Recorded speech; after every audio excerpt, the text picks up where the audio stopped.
Burying a Muslim in a coffin. The issue. Muslim minorities live in societies with a non-Muslim majority, and these communities have their own rituals about burying their dead, for example putting the body in a coffin.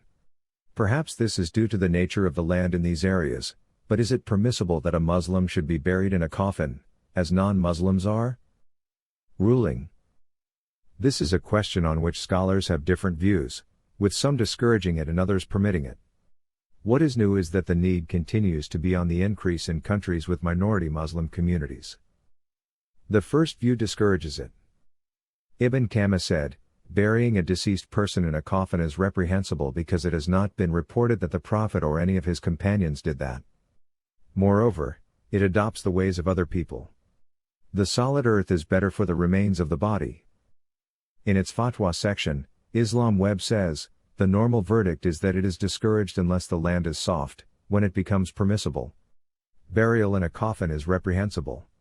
Al-Khatib al-Sherbini said, it is unanimously agreed that burial in a coffin is reprehensible, because it is deviation from the proper practice, unless the land is soft. In this case, it is not reprehensible. The deceased's will to be buried in a coffin, if any, should not be carried out except in this case. The second view permits it. The Palestinian Department of Fatwa says, burial in a coffin is permissible when needed, as in the case of soft land or when a person dies while traveling by sea and the ship is far from dry land. The body may start to be affected if left unburied. In this case, the body is placed in a coffin which is then thrown in the sea. The same applies if the deceased had suffered burns or disfigurement which necessitates that the body could only remain intact in a coffin.